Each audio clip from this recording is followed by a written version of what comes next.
بسم اللہ الرحمن الرحیم۔ علم سٹوری دیکھنے والے تمام دوستوں کو السلام علیکم۔ خلیفہ ہارون الرشید کے زمانے میں شہر بغداد میں سندھ باد نامی ایک غریب آدمی رہتا تھا۔ وہ سامان ڈھو کر اپنی روزی کماتا تھا۔ دن بھر اس کا بس یہی کام تھا کہ یہاں سے بوجھ اٹھایا، وہاں پر پہنچا دیا، وہاں سے کچھ اور سر پر لادا، یہاں پر پہنچ گیا۔ اس لیے وہ سندھ باد حمال کے نام سے مشہور تھا۔ عربی میں حمال بوجھ اٹھانے والے کو کہتے ہیں۔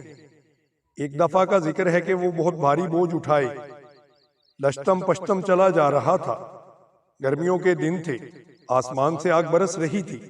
چلتے چلتے اس کا گزر ایک سوداگر کی حویلی کے آگے سے ہوا، جو سڑک کے کنارے سے ایک خوشگوار سایہ دار جگہ پر بنی ہوئی تھی۔ حویلی کے سامنے جھاڑو دی گئی تھی اور چھڑکاؤ کیا گیا تھا۔ سندھ باد نے دیکھا کہ حویلی کے پھاٹک کے ساتھ ایک بڑی سی بینچ بچھی ہوئی ہے۔ وہ وہیں رک گیا، بوجھ سر سے اتار کر نیچے رکھ دیا، پسینہ پونچھا اور بینچ پر بیٹھ کر سستانے لگا۔ پھاٹک سے ٹھنڈی ٹھنڈی ہوا اور خوشبو کی لپیٹیں آ رہی تھیں۔ حویلی میں کہیں کہیں گیت گائے جا رہے تھے، کہیں باجا بج رہا تھا اور کہیں کبوتروں، بلبلوں، فاختاؤں اور پرندوں کے چہچہانے کی آوازیں سنائی دے رہی تھیں۔ سارے پرندے چہچہا کر اپنی اپنی زبان میں خدا کے گن گا رہے تھے۔ باجوں کے سروں، گانوں والوں کی تانوں اور چڑیوں کے چہچہوں نے آپس میں گھل مل کر ایک عجب سا سما باندھ دیا تھا۔ یہ سب سن کر سندھ باد کا دل باغ باغ ہو گیا۔ وہ اٹھ کر پھاٹک میں جا کھڑا ہوا اور اندر جھانکنے لگا۔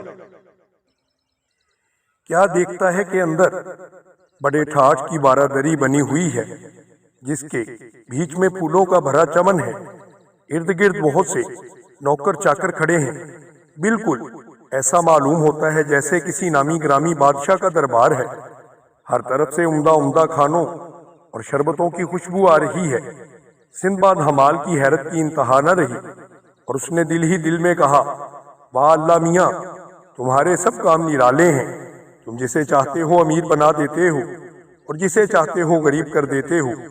ایک یہ آدمی ہے جو اس حویلی میں بیٹھا مزے سے پلاؤ زردہ اڑاتا ہے۔ ایک میں ہوں کہ دن بھر محنت مزدوری کرتا ہوں، تب کہیں جا کر کھانے کو روکھی سوکھی نصیب ہوتی ہے۔ یہ کہہ کر اس نے اپنا بوجھ اٹھایا اور وہاں سے چلا ہی تھا کہ ایک خوبصورت ملازم لڑکا جس نے قیمتی لباس پہن رکھا تھا حویلی سے نکل کر اس کی طرف آیا۔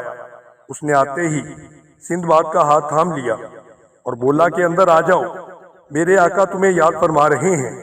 سندھ باد نے تمیزداری سے کام لیتے ہوئے اسے ٹالنا چاہا، لیکن لڑکے نے ایک نہ سنی۔ آخر سندھ باد اس کی بات ماننے پر مجبور ہو گیا۔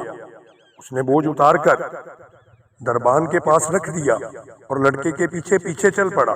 چلتے چلتے وہ ایک بہت شاندار اور وسیع حال میں پہنچ گئے، جہاں پر دسترخوان بچھا ہوا تھا اور بڑے بڑے امیر اور سردار بیٹھے دعوت اڑا رہے تھے۔ جگہ جگہ گلدستے سجے تھے اور خوشبوئیں سلگ رہی تھیں۔ ایک طرف مہمانوں کا دل بہلانے کے لیے خوبصورت کنیزیں بیٹھی گانے بجانے میں مشغول تھی۔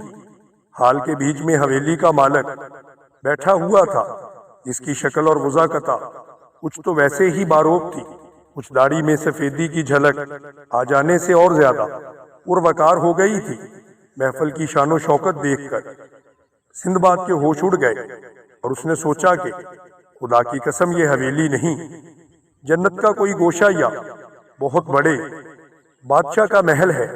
یہ سوچ کر اس نے نہایت ادب سے اہل محفل کو سلام کیا، ان کے حق میں دعائیں کی اور پھر سر جھکا کر چپ چاپ کھڑا ہو گیا۔ حویلی کے مالک نے بڑی گرم جوشی سے اسے خوش آمدید کہا اور اپنے پاس بٹھا لیا۔ اس کے بعد اس نے نوکروں کو حکم دیا کہ نئے مہمان کے سامنے عمدہ عمدہ قسم کے کھانے چنے اور سندھ باد سے کہا کہ تکلف نہ کرو۔ چنانچہ سندھ باد نے بسم اللہ پڑھ کر کھانا کھانا شروع کر دیا اور ڈٹ کر کھایا جتنی کہ اسے بھوک تھی۔ جب اس کا پیٹ بھر گیا تو اس نے ہاتھ منہ دھوئے اور حویلی کے مالک کا شکریہ ادا کرتے ہوئے کہا، صاحب آپ نے مہربانی کا حق ادا کر دیا۔ حویلی کے مالک نے کہا، میرے دوست، تم جب بھی میرے گھر میں قدم رکھو تمہاری اسی طرح خاطر مدارت کی جائے گی۔ خدا تمہارا بھلا کرے، ذرا ہمیں یہ تو بتاؤ کہ تمہارا نام کیا ہے اور تم کیا کام کرتے ہو؟ سندباد نے جواب دیا، میرا نام سندباد ہے اور میں بوجھ ڈھونے کا کام کرتا ہوں۔ یہ جواب سن کر حویلی کا مالک مسکرایا اور بولا، واہ بھائی واہ، یہ عجیب اتفاق ہے، میرا نام بھی سندباد ہے۔ مجھے عام طور پر سندباد جہازی کے نام سے پکارا جاتا ہے اور لوگ میری سرگزشت سن کر بہت حیران ہوتے ہیں۔ میرے بھائی، ابھی میں تمہیں آپ بیتی سناؤں گا، اسے سن کر تمہیں پتا چلے گا کہ میں نے اپنے آپ کو کیسے کیسے خطروں میں ڈالا ہے۔ یہ حویلی اور یہ آسائش بیٹھے بٹھائے میرے ہاتھ نہیں آئی، تب جا کر کہیں اتنی شہرت کمائی ہے۔ میں نے 7 سفر کیے اور ہر سفر کی کہانی اتنی عجیب و غریب ہے کہ سننے والے کی عقل تک دنگ رہ جاتی ہے۔ میرے ساتھ جو کچھ پیش آیا اور میرے مقدر میں لکھا تھا، اور یہ تمہیں پتہ ہی ہے کہ قسمت کا لکھا ہوا ہمیشہ پورا ہو کر رہتا ہے۔ اس کے بعد سندباد جہازی نے اپنے سفر کا ماجرا سنانا شروع کر دیا اور بتایا کہ دوستو، تمہیں معلوم ہونا چاہیے کہ میرے والد بغداد کے سب سے بڑے تاجر اور امیر ترین آدمیوں میں شمار ہوتے تھے۔ میں بھی کمسن ہی تھا کہ ان کا انتقال ہو گیا اور ان کی ساری دولت مجھے وراثت میں مل گئی۔ میں نے ہوش سنبھالنے کے بعد اپنی جائیداد کو تحویل میں لیتے ہی اللے تللے شروع کر دیے۔ میں زرق برق کپڑے خرید کر پہنتا، کھانے پینے پر بے تحاشا خرچ کر دیتا، غرض یہ کہ اپنے ہم عمر اور بالکل بے پرواہ اور فضول خرچ نوجوانوں کی صحبت میں گل گپاڑے کرتا۔ مجھے اور کوئی کام نہ تھا۔ میں یہ سمجھتا تھا کہ ساری عمر اسی طرح کھیل کود میں گزر جائے گی، مگر کچھ عرصے بعد جب میری غفلت کم ہوئی تو پتہ چلا کہ سب جمع کیا ہوا ختم ہو چکا ہے۔ اگر اب فضول خرچی سے باز نہ آیا تو کل کو بھیک مانگتا نظر آؤں گا۔ ڈر کے مارے میرا دل بیٹھ گیا اور مجھے حضرت سلیمان بن داؤد کی وہ کہاوت یاد آ گئی جسے والد صاحب اکثر دہرایا کرتے تھے، موت کا دن بہتر ہے پیدائش کے دن سے، زندہ کتا بہتر ہے مردہ شیر سے، اور قبر بہتر ہے مفلسی سے۔ میں نے اپنی بچی کچی جائیداد اور گھر کا سارا سامان 3000 درہم میں بیچ دیا۔ دل سے ڈر اور پریشانی کو رخصت کیا اور ٹھان لی کہ سوداگر بن کر ملک ملک گھوموں پھروں گا۔ میں نے لمبے سفر کی تیاری کر کے کئی طرح کا خاصا بہت سا مال تجارت کرنے کے لیے خرید لیا۔ اپنے سامان کو لے کر ایک بڑی کشتی میں بیٹھ گیا جو اور بھی کئی تاجروں کو لے کر بصرے کی بندرگاہ کی طرف جا رہی تھی۔ بندرگاہ میں ایک جہاز کھڑا تھا، میں اس پر سوار ہو گیا۔ بصرے سے روانہ ہونے کے بعد ہم بہت عرصے تک دن سفر کرتے رہے، کبھی ایک جزیرے سے دوسرے جزیرے پر جاتے، کبھی ایک ساحل سے دوسرے ساحل کا رخ کرتے، اور جہاں جہاں جہاز لنگر انداز ہوتا اپنا سامان وہاں کی سوغات خریدتے یا مال سے مال بدل لیتے۔ اسی طرح چلتے چلاتے ہمارا گزر ایک ایسے جزیرے سے ہوا جو بالکل جنت کا نمونہ تھا۔ اس کے کنارے پہنچ کر ہمارے کپتان نے لنگر ڈال دیا اور مسافروں کے اترنے کا بندوبست کیا۔ مسافر اتر کر مختلف کاموں میں مصروف ہو گئے۔ کسی نے چولہا بنا کر آگ جلائی، کوئی کپڑے دھونے لگا، بعض بیٹھ کر کھاتے پیتے اور گپے لڑانے لگے، اور چند ایک جن میں میں بھی شامل تھا جزیرے کی سیر کے لیے نکل کھڑے ہوئے۔ ہم سب اس طرح اپنے اپنے کاموں یا تفریح میں مگن تھے کہ یکا یک جہاز پر سے کپتان حلق پھاڑ کر چیخا، فوراً جہاز پر آ جاؤ، جلدی کرو، اگر تم زندہ رہنا چاہتے ہو تو سب کچھ چھوڑ چھاڑ کر بھاگ آؤ، خدا تم پر رحم کرے، کیونکہ یہ جزیرہ نہیں بلکہ ایک بہت بڑی مچھلی کی پیٹھ ہے۔ یہ مچھلی بابا آدم کے زمانے سے یہاں سمندر میں سو رہی تھی، اس لیے اس کی پیٹھ پر مٹی جم گئی ہے اور درخت اگائے ہیں۔ اب جو تم نے وہاں آگ جلائی تو گرمی محسوس ہوئی اور وہ ہلنے جلنے لگی۔ ارے کم بختو، وہاں کھڑے میرا منہ کیوں دیکھ رہے ہو؟ جلدی کرو بھاگو، ورنہ یہ مچھلی ایک دم سمندر میں غوطہ لگا جائے گی اور تم سب ڈوب کر مرو گے۔ کپتان کی چیخو پکار سن کر مسافروں میں بھگدڑ مچ گئی۔ وہ اپنے کپڑے، جوتے، ٹوپیاں، برتن چھوڑ کر جہاز کی طرف گرتے پڑے، دوڑتے رہے۔ اسی افراتفری کے عالم میں وہ سب لوگ تو خیریت سے جہاز پر چڑھے جو ساحل سے قریب تھے۔ جو لوگ ذرا فاصلے پر تھے، میں بھی ان میں شامل تھا، وہ دوڑتے ہوئے آ رہے تھے کہ جزیرہ بڑے زور سے ہلا اور گھڑپ سے سمندر میں ڈوب گیا۔ اس کے ڈوبنے سے سمندر میں تلاطم بھرپا ہو گیا، بڑی بڑی موجیں اٹھنے لگی اور بھنور بن گئے۔ ان بد نصیب لوگوں میں جو موجوں میں غوطے کھا کر ڈوب رہے تھے، میں بھی شامل تھا۔ میرے ڈوب مرنے میں کسر ہی کہاں رہ گئی تھی، مگر جسے اللہ رکھے اسے کون چکھے۔ اتفاق سے میرا ہاتھ لکڑی کا وہ پھٹڑا آ گیا جس پر بیٹھ کر جہاز کے لوگ نہاتے اور کپڑے دھوتے تھے۔ مثل مشہور ہے کہ ڈوبتے کو تنکے کا سہارا۔ بس میں بھی غنیمت جان کر اس پھٹڑے سے چمٹ گیا اور جان بچانے کی خاطر لگا ہاتھ پاؤں مارنے۔ موجوں کا وہ زور تھا کہ میں جہاز سے دور بہا جا رہا تھا۔ ہر چند کوشش کی مگر جہاز تک نہ پہنچ سکا۔ اتنی دیر میں کپتان نے بادبان کھولے اور بچے کچے مسافروں کو لے کر چلتا بنا۔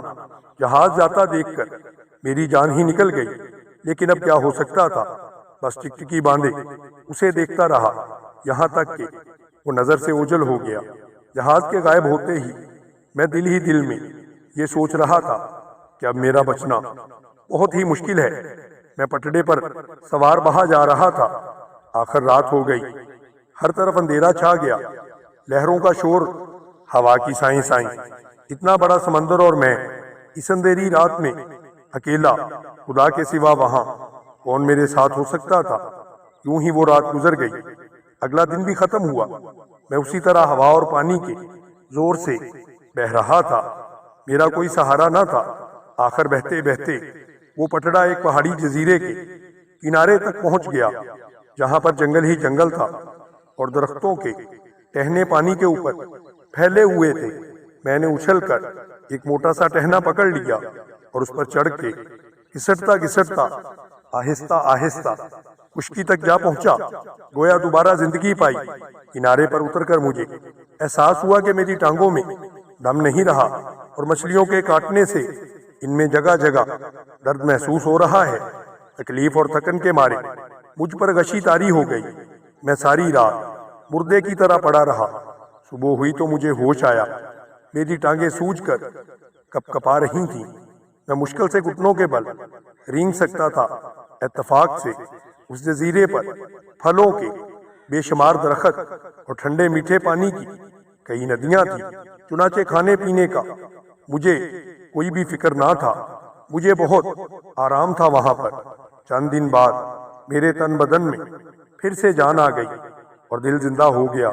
میں نے ایک درخت کی ٹہنی توڑ کر لاٹھی بنا لی اور اس کے سہارے جزیرے کی سیر کو نکل پڑا کہ دیکھوں تو صحیح یہ کون سا علاقہ ہے اور خدا نے یہاں پر کیسے کیسے درخت اگائے ہیں اور اپنی قدرت کے کیا کیا کرشمے دکھائے ہیں۔ ایک دن جب میں جزیرے کے ایسے حصے میں گھوم رہا تھا جہاں پہلے کبھی نہ آیا تھا، تو مجھے دور ایک عجیب سی چیز دکھائی دی جو بظاہر کوئی جنگلی جانور یا سمندری بلا محسوس ہوتی تھی۔ میں نے اس کے پاس جا کر ذرا غور سے دیکھا تو مجھ پر یہ راز عیاں ہوا کہ وہ بہت ہی عمدہ نسل کی اونچی خوبصورت گھوڑی تھی جو درخت کے ساتھ بندھی کھڑی تھی۔ گھوڑی مجھے دیکھتے ہی اس زور سے ہنہنائی کہ میرے کان بہرے ہو گئے اور میں پیچھے کو بھاگا۔ فوراً ہی ایک آدمی اس طرح اچھل کر سامنے آیا جیسے زمین سے نکلا ہو اور چیختا چلاتا ہوا میرے پیچھے لگ گیا۔ ارے میاں ٹھہرو تو صحیح، تم کون ہو اور کہاں سے آئے ہو اور یہاں پر کیا کر رہے ہو؟ میں رک گیا اور جواب دیا، اے میرے آقا، میں ایک بد نصیب پردیسی ہوں۔ مجھے میرے ساتھی بیچ سمندر چھوڑ کر چلے گئے۔ میں سمجھا کہ ڈوب کر مر جاؤں گا، لیکن خدا کی مرضی یہ نہ تھی۔ اس نے میرے بچے رہنے کا سامان کر دیا اور آخرکار سمندری لہروں نے مجھے اس جزیرے پر لا پھینکا۔ اجنبی نے میرا ہاتھ تھام لیا اور ساتھ چلنے کو کہا۔ وہ مجھے ایک تہہ خانے میں لے گیا۔ وہاں اس نے دسترخوان بچھایا اور کئی طرح کے کھانے میرے سامنے لا کر رکھ دیے اور کہا کہ جی بھر کر کھاؤ۔ جب میں خوب سیر ہو گیا تو اس نے مجھ سے اول تا آخر میری کہانی سنی۔ میرا ماجرا سن کر وہ بہت حیران ہوا۔ اتنے میں نے پوچھا، اے میرے صاحب، یہ تو فرمائیے کہ آپ یہاں کس غرض سے ٹھہرے ہوئے ہیں اور یہ گھوڑی ساحل پر کیوں بندھی ہوئی ہے؟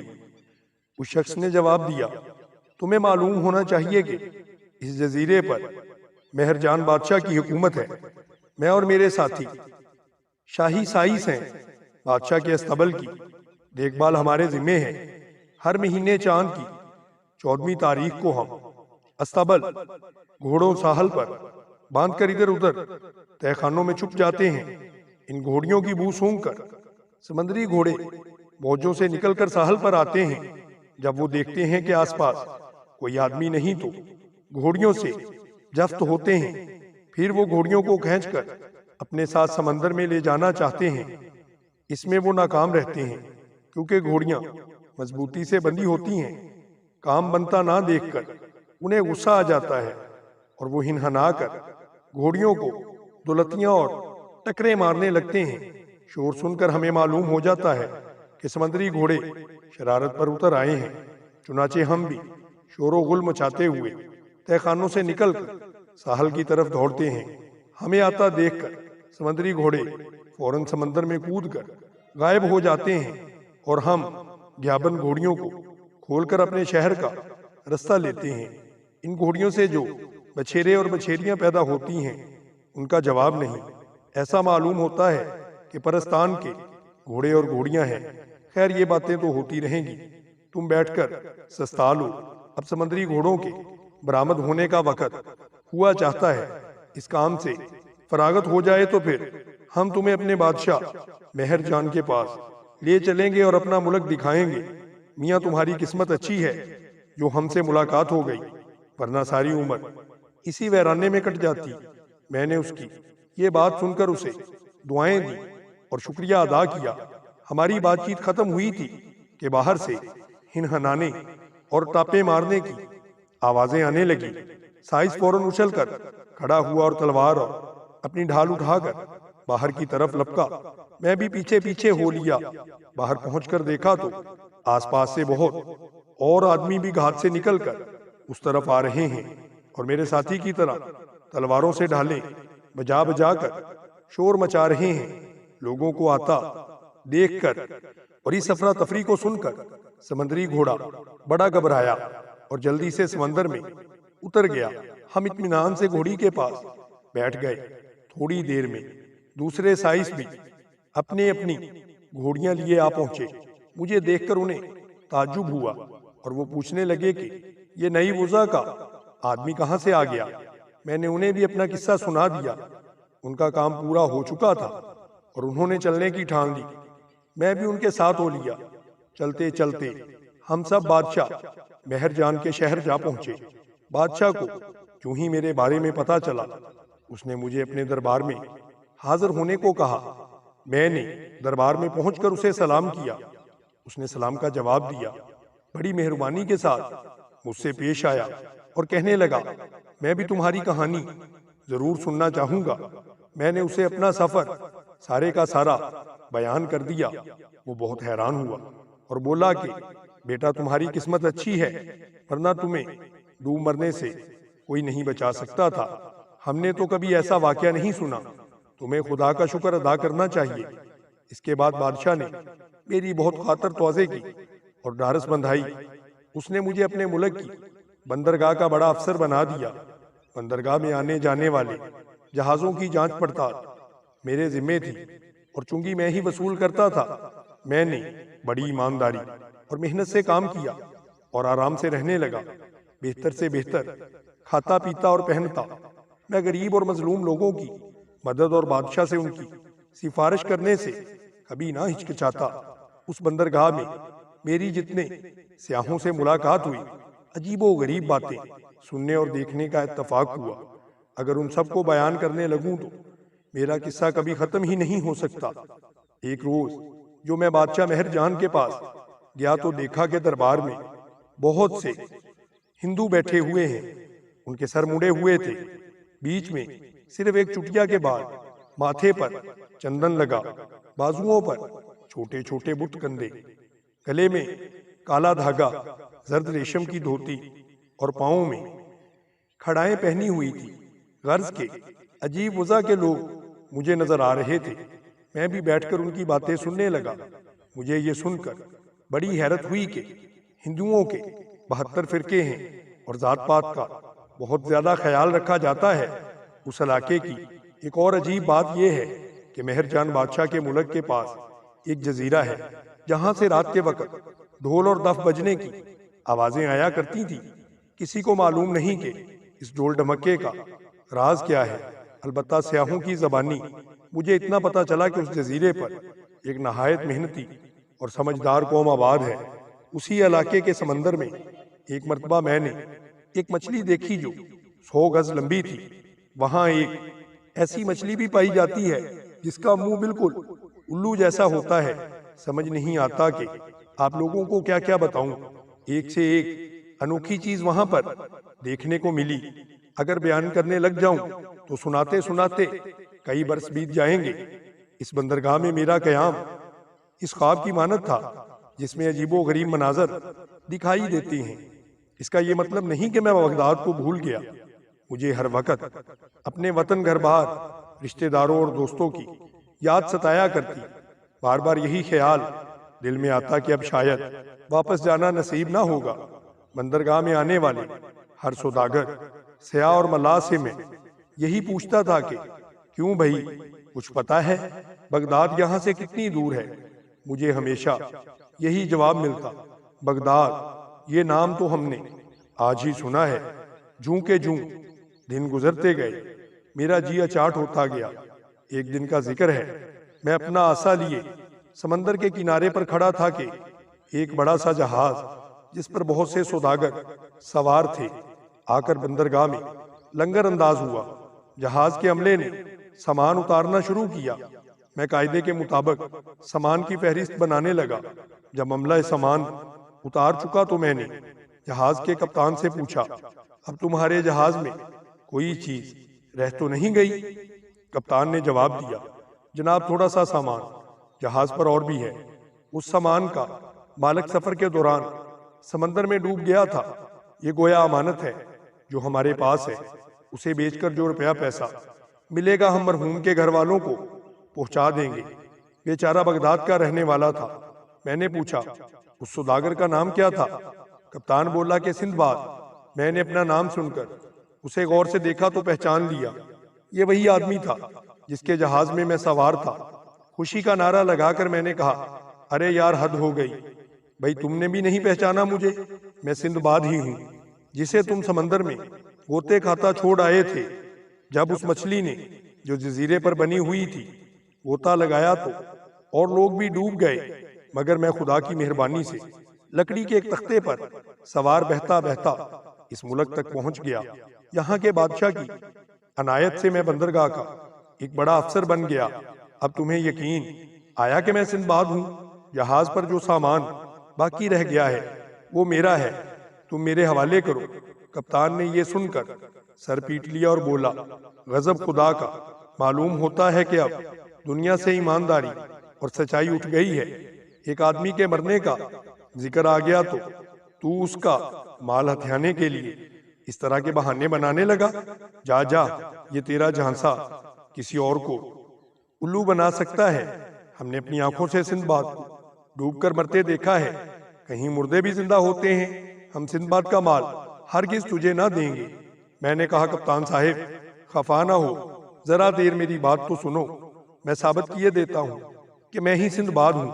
اس کے بعد میں نے سفر کے سارے حالات کپتان اور دوسرے مسافروں کے سامنے بیان کیے، کس طرح ہم بصرے سے روانہ ہوئے، کہاں کہاں گئے، کب اس جزیرے پر پہنچے جہاں ہمارے ساتھی ڈوب کر مر چکے تھے۔